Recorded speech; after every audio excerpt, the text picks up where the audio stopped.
கர்த்தராகிய இயேசு கிறிஸ்து நாமத்திலே வாழ்த்துகிறேன். இன்றைக்கு நம்ம பார்க்கக்கூடிய காரியம், பரிசுத்த ஆவியினால் நிரம்பும் பொழுது, பரிசுத்த ஆவியானவர் நம்மளோடு இருக்கும் பொழுது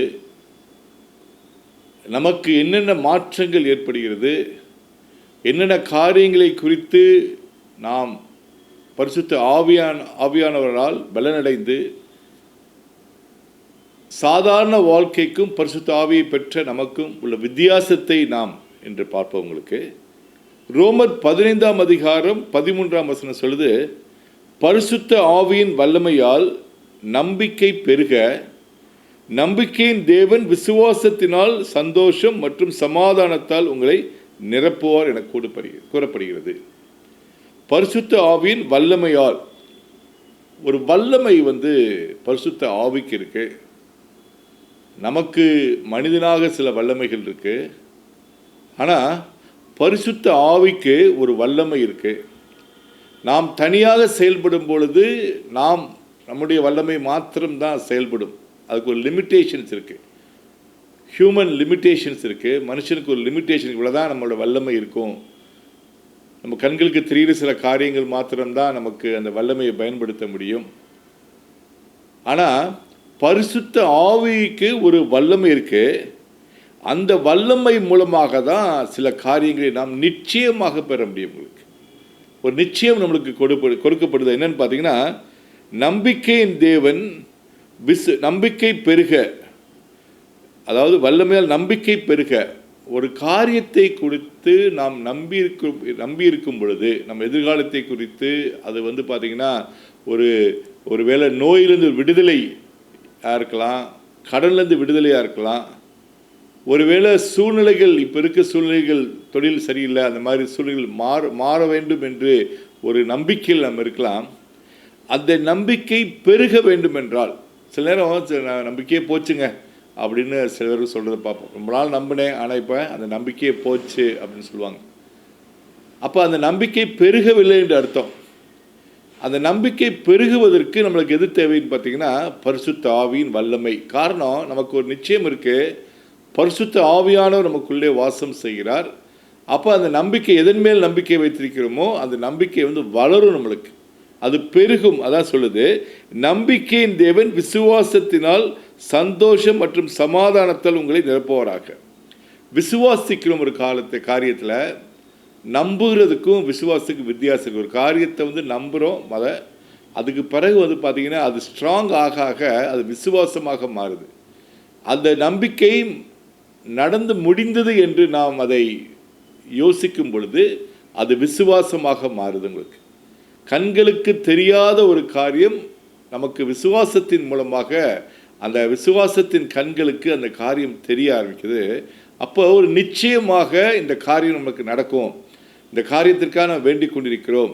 ஒரு வேளை நம்ம ஒரு சுகவீனமாக இருக்கலாம், பலவீனமாக இருக்கலாம், அதுலேருந்து விடுதலை கண்டிப்பாக கிடைக்குமா அப்படின்னு பார்த்தீங்கன்னா, அந்த நம்பிக்கை பெருகும் பொழுது அந்த விசுவாசத்தின் மூலமாக அது அந்த பரிசுத்த ஆவியின் வல்லமையின் மூலமாக கிடைக்கக்கூடிய ஒரு காரியம். அது சாதாரணமாக கிடைக்காது.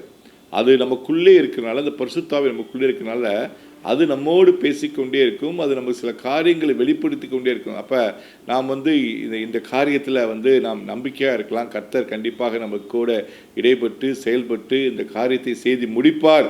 அப்படின்றதுனால ஒரு சந்தோஷம் மற்றும் சமாதானத்தால் உங்களை நிரப்புவார். ரொம்ப ரொம்ப முக்கியமான ஒரு விஷயம் பார்த்தீங்கன்னா, சந்தோஷமாக இருப்பது, அடுத்து சமாதானமாக இருப்பது. அந்த சமாதானம் ரொம்ப ரொம்ப முக்கியமான ஒரு வாழ்க்கையில் ஒரு காரியமாக இருக்குது. அது எது மூலமாக வருதுன்னு பார்த்தீங்கன்னா, அந்த பரிசுத்த ஆவி நமக்குள்ளே இருக்கிற வல்லமையின் மூலமாக தான் அந்த சமாதானமும் சந்தோஷமும் வருது. எல்லா காரியத்திலையும் நம்ம சமாதானமாக இருக்கிறோமா, சந்தோஷமாக இருக்கிறோமா பார்த்தீங்கன்னா, பல நேரங்களில் சில நேரம் என்ன பார்த்தீங்கன்னா, நம்மளுக்கு சந்தோஷம் குறைவாக இருக்கிற சில காரியங்களை, ஒரு கெட்ட செய்திகளை கேட்கும் பொழுது நமக்கு பார்த்திங்கன்னா சந்தோஷம் குறையலாம், சமாதானம் குறையலாம். ஆனால் அந்த கெட்ட செய்திக்கு மேலே ஒரு நற்செய்தி என்னன்னு பார்த்தீங்கன்னா, நமக்கு கொடுக்கப்பட்ட நற்செய்தி, நமக்குள்ளே இருக்கிற அந்த பரிசுத்த ஆவியின் வல்லமை நமக்கு இருக்குது. அந்த துர்ச்செய்தி டெம்பரரியான விஷயந்தான்.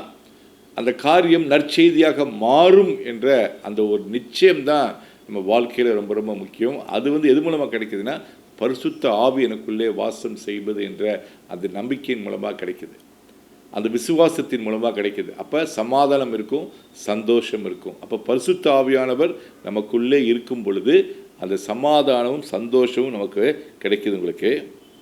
அதே தான் அப்போஸ்தலர் 1:8 சொல்லுது, பரிசுத்த ஆவி இடத்துல வரும்போது நீங்கள் பலனடைந்து பூமியின் கடைசி பிரிந்து எனக்கு சாட்சிகளாக இருப்பீர்கள்.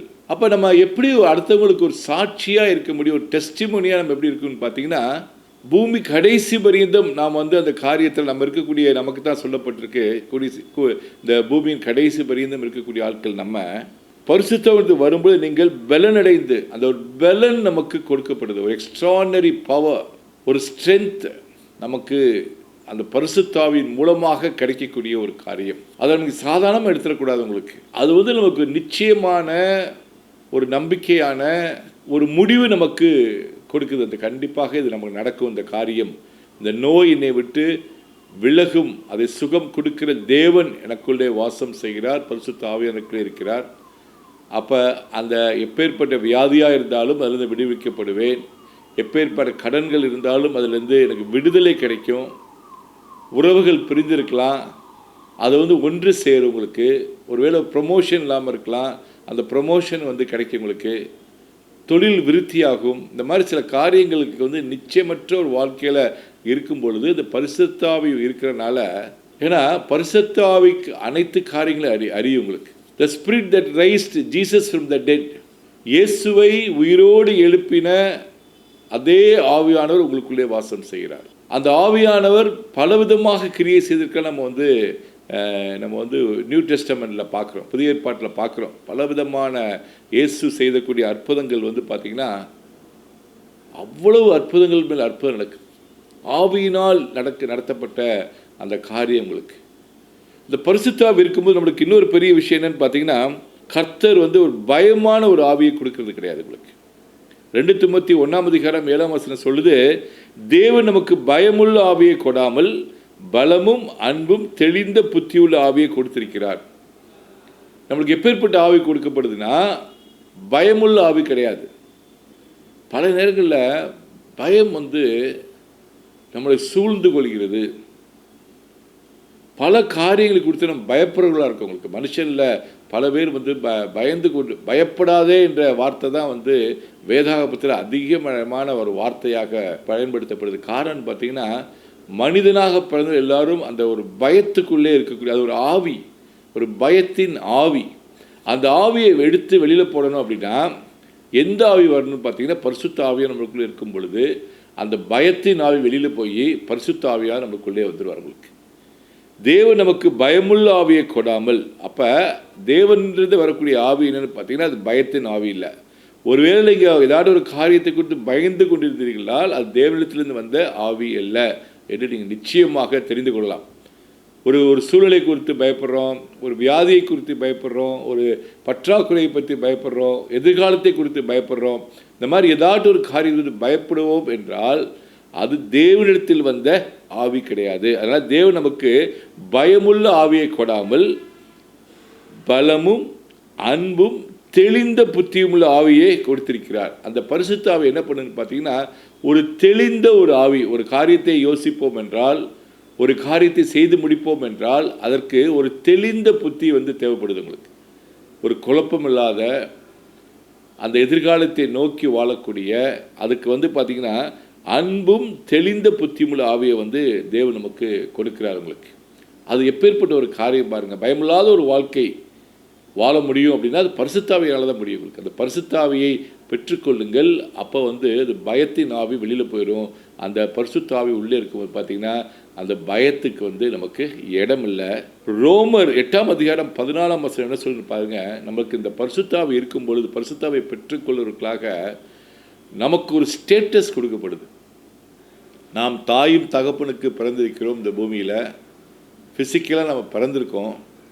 நமக்கு ஒரு தாய் இருக்காங்க, தகப்பன் இருக்காங்க, அப்பா பிதாவைன்னு சொல்லக்கூடிய தகப்பன், ஃபிசிக்கலாக இருக்கக்கூடிய தகப்பன் இருக்காங்க. ஆனால் அதற்கு மேலே ஒரு விஷயம் என்னென்னு பார்த்தீங்கன்னா, சூப்பர் நேச்சுரலாக ஒரு விஷயம் நம்மளுக்கு ஆண்டவர் ஏற்றுக்கொள்ளும் பொழுது இந்த பரிசுத்த ஆவியை நம்மளுக்கு கொடுக்கும் பொழுது ஒரு விஷயம் நடக்குது. அந்த விஷயந்தான் வந்து ரொம்ப ரொம்ப ஒரு முக்கியமான ஒரு விஷயம். ஒரு ஸ்டேட்டஸ், நமக்கு ஒரு உயர்வு கிடைக்குது. அது என்ன உயர்வுன்னு பாருங்க. மேலும் எவர்கள் தேவனுடைய ஆவியினாலே நடத்தப்படுகிறார்களோ அவர்கள் தேவனுடைய புத்திரராய் இருக்கிறார்கள். இந்த வானத்தையும் பூமியையும் படைத்த தேவன் அவருடைய ஆவி, அதை எவர்கள் தேவனுடைய ஆவியினால் நடத்தப்படுகிறார்களோ, தேவனுடைய ஆவியால் நம்ம நடத்தப்படுறோம் அப்படின்னா, பரிசுத்த ஆவியால் நடத்தப்படுறோம் அப்படின்னா, அவள் தேவனுடைய புத்திரராக இருக்கிறார்கள். நம்ம யார்? Sons of God. எப்பேற்பட்ட ஒரு காரியம் நமக்கு கிடைக்குதுன்னு பாருங்க. அதுதான் ரொம்ப ரொம்ப ஒரு உரிமை பாராட்டக்கூடிய ஒரு காரியமாக இருக்குது. நமக்கு ஒரு பிதா ஆவிக்குரிய ஒரு பிதா நமக்கு கொடுக்கப்படுகிறார். எப்படி வந்து நம்ம சாதாரண ஃபிசிக்கலாக நம்ம பேரண்ட்ஸ்கிட்ட, நம்ம அப்பா அம்மாட்ட எப்படி நம்ம பேசுகிறோமோ, எப்படி உரிமை எடுத்துக்கொள்கிறோமோ, அவள் சந்ததி என்ற முறையில் அவர்களுடைய எல்லா காரியம் நமக்கு சொந்தம் என்று நாம் அதை வந்து நமக்கு டிஃபால்ட்டாக அது புரியுதோ, அதே மாதிரி ஒரு காரியத்தை நாம் புரிந்து கொள்ள வேண்டும். என்னன்னு பார்த்தீங்கன்னா, ரொம்ப ரொம்ப ஒரு முக்கியமான கிறிஸ்தவ வாழ்க்கையில் முக்கியமான காரியம் வந்து we are sons of God. தேவனுடைய புத்திரராக இருக்கக்கூடிய அந்த காரியம்தான். நம்மளுக்கு ஒரு அப்பா இருக்கிறாரு, பிதாவை என்று கூப்பிடக்கூடிய ஒரு அப்பா இருக்காரு. அது எதன் மூலமாக கிடைக்குதுன்னா, தேவனுடைய ஆவியினாலே நடத்தப்படுகிறது மூலமாக. தேவனுடைய ஆவியில் நீங்கள் நடத்தப்படுறீங்க. தேவனுடைய ஆவியை பெற்றுக்கொண்டீர்கள் என்றால், பரிசுத்தாவை நீங்கள் பெற்றுக்கொண்டீர்கள் என்றால், பரிசுத்தாவை எனக்குள் வாசம் செய்கின்றது அந்த நிச்சயத்தை பெற்று நம்பிக்கையில் இருந்தீங்கன்னா, நீங்கள் தேவனுடைய புத்திரராக இருக்கிறீர்கள். அப்போ நாம் எப்படி அதை யோசிக்கலான்னு பார்த்தீங்கன்னா, எப்படி வந்து நாம் பெற்றோர்களுக்கு பிறந்தனால சில காரியங்கள் உரிமை, அந்த வீடு நம்மளுக்கு சொந்தமாகுது, அவர்கள் உடைமைகள் நம்மளுக்கு சொந்தமாகுது, அவர்கள் நம்மளை எப்படி அன்பாக நடத்துகிறார்கள் அப்படின்ற காரியம் இருக்குது. நம்ம வீட்டில் எப்படி நம்ம வந்து சுதந்திரமாக இருக்கிறோம் என்ப காரியம் நம்மளுக்கு வெளிப்படுகிறது. அவங்களுடைய எல்லா காரியங்கள் நமக்கு சொந்தமாகுதுங்களுக்கு. அவருடைய காரியங்கள் எல்லாம் நம்ம பேரண்ட்ஸோட எல்லாம் வந்து பார்த்திங்கன்னா நமக்கு ஒரு சொந்தமான ஒரு காரியம். அதே போல் நாம் பழகுவதும், நாம் அப்பா அம்மாட்ட எப்படி பழகுறோமோ, எப்படி நம்ம அப்பாட்ட பழகுறோமோ அதே மாதிரி பழகக்கூடிய ஒரு இன்டிமேசி ஒன்று கிடைக்குது. அதே மாதிரி தான் தேவனுடைய புத்திரராக இருக்கிறீர்கள். நாமும் தேவனுடைய புத்திரராக இருக்கிறோம். அந்த ஒரு கண்களுக்கு தெரியாத ஒரு காரியத்தை நாம் விசுவாசிக்க வேண்டும். I am a son of God. I have a father. I have a spiritual father, a God in heaven. எனக்கு வந்து பரலோகத்தின் மூலமாக ஒரு பிதா கொடுக்கப்படுகிறார். உங்களுக்கு மறுபடியும் பிறக்கும் பொழுது அந்த ஸ்தானம் நம்மளுக்கு கிடைக்குது. உங்களுக்கு இயேசுவை ஆண்டவர் என்று ஏற்றுக்கொள்ளும் பொழுது வந்து பார்த்திங்கன்னா நாம் மறுபடியும் பிறக்கிறோம். நாம் வந்து ஃபிசிக்கலாக வந்து நம்ம பேரண்ட்ஸ்கிட்ட பிறந்திருக்கலாம். என்றைக்கு நீங்கள் இயேசுவை ஆண்டவர் என்று ஏற்றுக்கொள்கிறீர்களோ அப்போ நம்ம மறுபடியும் பிறக்கும் பொழுது யாருக்கு பிறகு பார்த்தீங்கன்னா அந்த பிதாவுக்குரிய அந்த ஆவிக்குரிய அந்த இதில் நம்ம பிறக்கிறவங்களுக்கு. இந்த பிறப்புக்கு காரணம் வந்து அந்த பரிசுத்த ஆவி. அப்போ அது பிதாவாக மாறுகிறது. அப்போ நம்ம ஸ்பிரிச்சுவலாக we are sons of God. We have been given a father who is in heaven. அவர் யாருன்னு பார்த்தீங்கன்னா இந்த உலகத்தை படைத்த தேவன். இந்த உலகத்தை படைத்த தேவன் நம்ம அப்பாவாக இருக்கிறார். அந்த ஒரு சிந்தனை நம்ம வந்து மேலோங்கி இருக்க வேணும். அப்பா என்று கூப்பிடக்கூடிய ஸ்லாக்கியத்தில் புத்திர இருக்கிறன்னு போட்டிருக்கு. அடுத்த வசனம் சொல்லுது, அந்தப்படி திரும்பவும் பயப்படுவதற்கு நீங்கள் அடிமைத்தனத்தின் ஆவியை பெறாமல். பாருங்கள், அந்த பயப்படுவதற்கு ஒருவேளை பயமாக இருக்குது அப்படின்னா பயப்பட தேவையில்லை. அந்தப்படி திரும்பவும் பயப்படுவதற்கு நீங்கள் அடிமைத்தனத்தின் ஆவியை பெறாமல். ஒரு அடிமைத்தனமான ஒரு ஆவி, பயம் வந்தாலே அடிமைத்தனம் வந்துடும் உங்களுக்கு. ஒருவேளை நாம் இப்போ இப்படி ஆயிடுவோமோ அப்படி ஆயிடுவோமோ. அடிமைத்தனத்தின் ஆவிக்கு என்னன்னு பார்த்தீங்கன்னா அது வந்து மேலோங்கி நிற்க முடியாது உங்களுக்கு. அடிமைகள் எப்படி இருப்பாங்க அப்படின்னா, யாரோ ஒருத்தர் சொல்கிறத கேட்டுக்கிட்டு நமக்கு சுதந்திரம் இருக்காது, நினைத்த இடத்துக்கு போக முடியாது, வர முடியாது. ஒரு அடிமைகள் அந்த எஜமான் சொல்லக்கூடிய ஒரு காரியத்தை நாம் செய்யறவர்களாக இருக்கணும். அது என்ன வேலைனாலும் சரி. நம்ம நினைச்ச இடத்துக்கு போக முடியாது, வர முடியாது, சுதந்திரம் கிடையாது. அவர்களுடைய எஜமானுடைய சொத்தில் நம்மளுக்கு பங்கு கிடையாது. அவங்க என்ன எப்படி நடத்துகிறாங்களோ அதே மாதிரி நம்ம நடத்தப்படுவோம். ஆனால் நாம் மகனாக இருந்தோம் அப்படின்னா, அவருடைய சந்ததியில் இருக்கிறோம் அப்படின்னா அது வேலை ஸ்டேட்டஸ். அடிமைத்தனத்தின் ஆவிக்கும் நம்ம வந்து மகன் என்ற அந்த ஸ்தானத்தின் ஆவிக்கும் வித்தியாசமாக இருக்குது. புத்திரர் என்ற ஸ்தானத்துக்கு வித்தியாசம் இருக்குது. சன்ஸ், ஒரு வீட்டை போய் பார்க்குறோம், அடிமைகள் இருப்பாங்க. முந்தைய காலத்தில் அடிமைகள் இருந்தாங்க, இப்போ இல்லை. இப்போ அந்த அடிமைகளுக்கும் அந்த வீட்டு ஒரு சன்னுக்குள்ள வித்தியாசம்தான் பரிசுத்த ஆவியை பெற்றிருப்பதும் பரிசுத்த ஆவியை பெறாமல் இருப்பதும். கண்களுக்கு முன்பாக ஒரு அடிமை எப்படி இருப்பாங்க, வேலைக்கு இருக்கிறவங்க பயங்கரமாக கொடுமைக்கு ஆளாவார்கள். உங்களுக்கு சொந்தமாக எதுவும் செய்ய முடியாது, வேற எங்கேயும் போக முடியாது, வர முடியாது, சொத்தில் எதுவும் பங்கு கிடையாது, அவங்களோட ஆஸ்தியில் அவங்களுக்கு பங்கு கிடையாது. ஆனால் புத்திரர், மகன் என்ற ஸ்டேட்டஸ் வந்து அப்படியே ஆப்போசிட். அவர்கள் எல்லாவற்றிலும் பங்கு இருக்குது, சுதந்திரமாக வாழலாம். அவங்க பேரண்ட்ஸோடெல்லாம் அவருடைய அதே மாதிரி தான் அப்பா பிதாவுடைய எல்லாவற்றிலும் சுதந்திரமாக வாழ முடியும். He's a God of infinite source. அந்த இன்ஃபினிட் சோர்ஸுக்கு வந்து பார்த்திங்கன்னா இந்த உலகத்தில் உள்ள அனைத்து காரியங்களும் நம்ம தேவனுக்கு சொந்தமாக இருக்குது. அந்த அனைத்து காரியத்துக்கும் நீங்கள் மகனாக இருக்கிறனால உங்களுக்கு அது சொந்தமாகுது. அது எதிர் மூலமாக கிடைக்குதுன்னு பார்த்தீங்கன்னா, எவர்கள் தேவனுடைய ஆவியினால் நடத்தப்படுகிறார்களோ அவர்கள் தேவனுடைய புத்திரராக இருப்பார்கள்.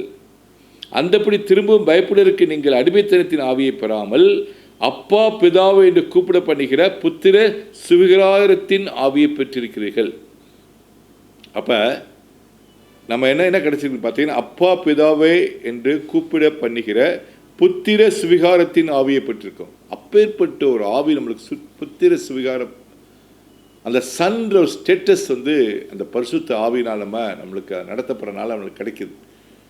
அப்போ நீங்கள் சாதாரணமான ஒரு ஆள் கிடையாது, ஒரு super natural, very connected to the universe.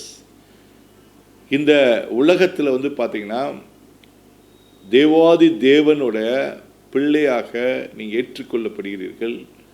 அது மாத்திரமல்ல, அந்த சுதந்திரம் கொடுக்கப்படுது. நீங்கள் அடிமைகள் அல்ல, இனிமேல் நீங்கள் வந்து பார்த்தீங்கன்னா ஒரு பிள்ளைகளாக பார்க்கப்படுகிறீர்கள்.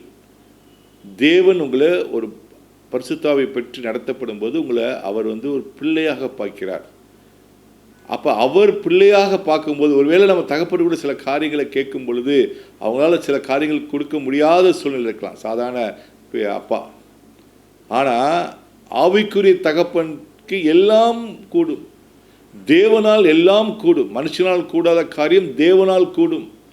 அப்பேற்பட்டவரோட ஒரு ரிலேஷன்ஷிப் இருக்குது. அது வந்து ஃபாதர் அண்ட் சன்.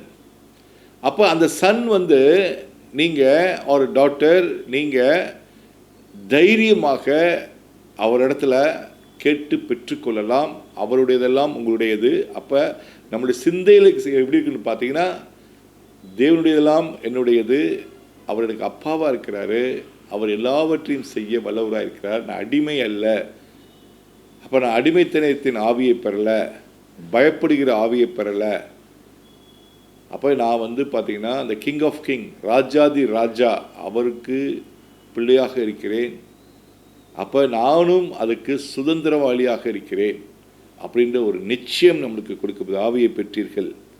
அதனால தான் பார்த்தீங்கன்னா அந்த ஆவியின் மூலமாக, அதனால தான் நம்ம ஜெபம் பண்ணும் பொழுது பிதாவை நோக்கி ஜெபம் பண்ணிக்கிறோம். பிதாவை நோக்கி ஜெபம் பண்ணும் பொழுது அந்த சுதந்திரம் நமக்குள்ளே இருக்குது. அப்போ நம்ம எப்படி ஒரு விசுவாசம் அங்கே வந்து அதிகரிக்கிறது. எங்கள் அப்பாட்ட நான் பேச போகிறேன், எங்கள் அப்பாட்ட நான் கேட்க போகிறேன், எங்கள் அப்பா எனக்கு செய்து கொடுப்பார். முதலாவது சில நேரங்களில் பார்த்தீங்கன்னா நம்ம நார்மலாக நம்ம அப்பாட்ட வந்து சில காரியங்களை கேட்க மாட்டோம். காரணம் வந்து நம்ம அப்பாவுக்கால் அது முடியாது, அவருக்கு இந்த வசதி இல்லை, அதனால் இந்த காரியத்தை அவரால் செய்ய முடியாது. ஒரு பண பற்றாக்குறையாக இருக்கலாம், ஒரு லக்ஸரியஸான ஒரு காரியமாக இருக்கலாம். நம்ம அப்பாவோட கெப்பாசிட்டி நம்மளுக்கு தெரியும், கண்களுக்கு முன்பாக தெரியும். சில காரியங்கள் கேட்கவே மாட்டோம், அவர் தகுதிக்கேற்ற மாதிரி நம்ம கேட்போம். ஆனால் இந்த பிதா வந்து சூப்பர் நேச்சுரல், அவருக்கு எல்லாம் அவரால் கூடும். அப்போ நம்ம தைரியமாக எல்லா காரியங்களையும் நம்ம அவர்கிட்ட கேட்கலாம், எல்லாவற்றையும் நாம் கேட்கலாம் அவர்கிட்ட. ஏன்னா அவரோட கெப்பாசிட்டி வந்து லிமிட்லெஸ் காட். அவர் எல்லாம் அவருடைய இதாக இருக்குது. அப்போ வந்து நம்ம கேட்கும் பொழுது எல்லாவற்றையும் நமக்கு என்னென்ன இருதயத்தில் தோன்றுதோ, நம் விரும்பிய காரியங்கள், இருதயத்தில் தோன்றக்கூடிய காரியங்கள், நம்ம தான் ஒரு லிமிட் வைக்கிறோம். அவருக்கு வந்து லிமிட்லெஸ் காட். அதை வந்து நம்ம புரிந்து கொள்ளும் பொழுது அவர்கிட்ட சில காரியங்களை நம்ம கேட்டு பெற்றுக்கொள்ளலாம். எபேசியர் 3ஆம் அதிகாரம் 15வது வசனத்தில் படிக்கிறேன், நம்முடைய கர்த்தராய் இருக்கிற இயேசு கிறிஸ்துவினுடைய பிதாவை நோக்கி முழங்கால் படியிட்டு. அப்ப இயேசு கிறிஸ்துவின் மூலமாக இரத்தத்தை சிந்தி நம்மளுக்கு இந்த சுதந்திரத்தை பெற்றுக் கொடுத்திருக்கிறார் உங்களுக்கு. அப்போதான் அந்த பிதாவை நோக்கி முழங்கால் படிட்டு நம்ம ப்ரேயர் பண்ணும்போது நம்ம அப்பாட்ட பேசுகிறோம். அப்போ நம்ம சாதாரணமாக பேரண்ட்ஸை எப்படி பேசி பெற்றுக்கொள்கிறோமோ, நம்ம ஒருவேளை நம்ம அப்பாவுக்கு சில காரியங்கள் செய்து கொடுக்க முடியும் என்ற கண்களுக்கு தெரிஞ்ச காரியத்தை எப்படி கேட்டு பெற்றுக்கொள்கிறோமோ, அதே மாதிரி ஒரு சிந்தையில் மைண்டில் அந்த ரிலேஷன்ஷிப் வித் காட் இருக்கிறனால அவரிடம் எப்பேற்பட்ட ஒரு காரியம் உங்களுக்கு வேணாலும் சரி நீங்கள் கேட்டு பெற்றுக்கொள்ளலாம். ஒருவேளை ஞான குறைவாக இருந்தால் ஞானத்தை கொடுக்குற தேவனாக இருக்கிறார். ஒருவேளை சில காரியத்தில் பலவீனமாக இருக்கிற அந்த பலத்தை கொடுக்குற தேவனாக இருக்கிறார். உங்களுக்கு ஐஸ்வர்யத்தை சம்பாதிக்கிற பலனை தருகிற தேவனாக இருக்கிறார். ஐஸ்வர்யம் குறையாக இருக்குது, அதை எப்படி சம்பாதிப்பது என்று தெரியலைன்னா அதை சம்பாதிக்கிற பலனை தர்றார். ஞானத்தால் நிரப்புகிறார், ஆலோசனை கொடுக்குறாரு. ஆலோசனை கர்த்தர், நித்திய பிதா, சமாதான பிரபு, நித்திய பிதா. அவர் உங்களுடைய நித்திய பிதா, பெர்மனன்ட் ஃபாதர், எவர்லாஸ்டிங் ஃபாதர். அவர் உங்களுக்கு ஆலோசனை கொடுக்குறாரு. ஆலோசனை கர்த்தர், அப்பேற்பட்ட கர்த்தர் தான் உங்கள் பிதா. உங்கள் பிதா அந்த அந்த தேவனை பற்றி you should magnify him. He's a healer, he's a provider. எல்லாமே முன்கூட்டி ஆயத்தப்படுகிற தேவனாக இருக்கிறார். சுகமளிக்கிற தேவனாக இருக்கிறார். Is a God of abundance. அப்பேற்பட்ட தேவனை தான் நோக்கி நம் முழங்கால் படிட்டு நாம் சில காரியங்களை கேட்க போகிறோம். யார்கிட்ட ப்ரேயர் பண்ண போகிறோம் அப்படின்னா, நாம் தேவன் எப்பேற்பட்டவர் என்று தெரிஞ்சு நாம் அவருக்கும் உள்ள relationship son of God, daughter of God அப்படிங்கிற ரிலேஷன்ஷிப் தெரிஞ்சுட்டு நாம் சில காரியங்களை கேட்டு அவர்கிட்ட பெற்றுக்கொள்கிறோம். அவரை பொறுத்த வரைக்கும் நம்ம கேட்கக்கூடிய காரியம் ரொம்ப ரொம்ப சாதாரணமாக இருக்கும். நம்ம விண்ணப்பிக்கலாம் ஹையஸ்ட் ஃபார்ம் ஆஃப் ப்ரேயர். இப்பேற்பட்ட காரியத்தை கேட்டிருக்கேன், இப்பேற்பட்ட ஒரு சர்ச் எனக்கு வேணும்னு கேட்டிருக்கேன், இப்பேற்பட்ட ஒரு பிஸ்னஸ் வேணும்னு கேட்டிருக்கேன். நீங்கள் எப்பேற்பட்ட ஒரு காரியத்தை சொன்னாலும் அவருக்கு அது ஒரு சாதாரண காரியமாக இருக்கும். ஆனால் அவர் இந்த பூமியை உண்டாக்கின தேவன். நினச்சி பாருங்கள், இந்த பூமியை சுற்றி யோசித்து பாருங்கள், என்னென்ன இருக்குது. கடல் இருக்குது, மலை இருக்குது, ஏரிகள் இருக்குது, குளங்கள் இருக்குது, சூரியன் இருக்குது, சந்திரன் இருக்குது. எல்லாவற்றையும் அவர் உருவாக்கின தேவன். நீங்கள் கேட்கக்கூடிய காரியம் அவருக்கு மிக மிக மிக ஒரு சாதாரண காரியமாக இருக்கும். நீங்கள் அவருடைய ஆவியினாலே உள்ளான மனுஷனின் வல்லமையை பலப்படவும், விசுவாசத்தினால் கிறிஸ்து உங்கள் இருதயங்களில் வாசமாக இருக்கவும், நீங்கள் அன்பிலே வேறுபடி நிலை பெற்றவர்களாகி சகல பரிசுத்தத்துடன் கூட கிறிஸ்துவனுடைய அன்பின் அகலமும் நீளமும் ஆழமும் உயரமும் இடதென்று உணர்ந்து அறிவு கெட்டாத அந்த அன்பை அறிந்து கொள்ள வளர்களாகவும் தேவனுடைய சகல பரிபூர்ணத்திலும் நிறையப்படவும் அவர் தமது மகிமையினுடைய ஐஸ்வர்யத்தின்படி உங்களுக்கு அனுகிரகம் பண்ண வேண்டும் என்று வேண்டிக் கொள்கிறேன். இதுதான் நம்ம அவர்கிட்ட கேட்க போகிற காரியங்கள். ரொம்ப ஒரு முக்கியமான வசனம், எபேசியர் 3:20 தெரிந்த வசனம். நாம் வேண்டிக்கொள்ளுக்கு நினைக்கிறதுக்கு மிகவும் அதிகமாய் நமக்குள்ளே கிரியை செய்கிற வல்லமையின்படி நமக்கு செய்ய வல்லவராகிய அவருக்கு. நாம் வேண்டிக் கொள்வதற்கும் நினைக்கிறதற்கும் மிகவும், ஏன்னா நம்ம வேண்டிக் கொள்கிற காரியம் அவருக்கு சாதாரண காரியம், ஒரு அற்பமான ஒரு காரியம். அதனால தான் அவர் வேண்டிக் கொள்வதற்கு நினைக்கிறதுக்கு நீங்கள் ஒரு மேக்சிமம் என்ன நினச்சிருவீங்க, என்ன வேணும் வாழ்க்கையில், அவங்க எப்பேற்பட்ட காரியத்தை அடைய வேணும் நீங்கள் நினச்சிங்க அப்படின்னா அவருக்கு அந்த நினைவு ஒரு சாதாரண ஒரு நினைவாக இருக்கும். அதனால தான் நீங்கள் வேண்டிக் கொள்கிறதுக்கும் நினைக்கிறதுக்கு மிகவும் அதிகமாய், அதுக்கு மேலே மேலே மேலே மேலே மிகவும் அதிகமாய் நமக்குள்ளே கிரியை செய்கிற வல்லமையின்படி, நமக்குள்ளே ஒரு வல்லமை, அது பரிசுத்த ஆவியின் வல்லமை. வல்லவன்படியே நமக்கு செய்ய வல்லவராகிய அவருக்கு நமக்கு செய்து கொடுக்க வல்லவரான தேவன் நமக்குள்ளே இருக்கிறார். அப்போ அந்த பரிசுத்தாவியை பெற்றுக்கொள்ளுங்கள். இந்த பரிசுத்தாவி நமக்குள்ளே இருக்கிற இந்த கான்ஷியஸில் இருக்க பரிசுத்தாவி எனக்குள்ளே வாசம் செய்கிறார். அப்பா பிதாவே என்று கூப்பிடக்கூடிய ஒரு முழங்கால் படி நான் ப்ரேயர் பண்ணும்போது பார்த்தீங்கன்னா எனக்கு நான் கேட்கிறதுக்கும் நினைக்கிறதுக்கும் மேலாக அவர் பதில் கொடுப்பார்.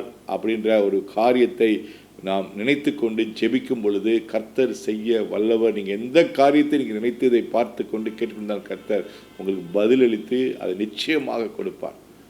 ஜெபிப்போம். ஸ்தோத்திரம் ஆண்டவரே, நல்லவரே, மனதுருக்கம் உள்ளவரே, அப்பா பிதாவே என்று கூப்பிடக்கூடிய ஸ்லாக்கியத்தை எங்களுக்கு கொடுத்திருக்கா நன்றி நன்றி. Thank you God, you have made me son. Father, we come before you, Lord, through the Lord Jesus Christ. இயேசு கிறிஸ்துவின் மூலமாக அப்பா பிதாவே என்று கூப்பிடக்கூடிய அந்த ஸ்லாக்கியத்தை எங்களுக்கு கொடுத்ததற்காக நன்றி. உம்முடையதெல்லாம் என்னுடையது என்று சொல்லியிருக்க கர்த்தாவே. ஒருவேளை வியாதியில் இதை பார்த்து கொண்டிருந்தால் கர்த்தர் உங்களோடு பேசி கொண்டிருக்கிறார். உங்கள் பிதா ஒரு ஹீலர், சுகத்தை கொடுக்கிற அப்பா. அப்பாவிடம் கேட்டு இந்த சுகத்தை பெற்றுக்கொள்ளுங்கள். இயேசு கிறிஸ்துவின் நாமத்தில் ஜெபிக்கிறேன். சுகத்தை கொடுத்ததற்காக நன்றி.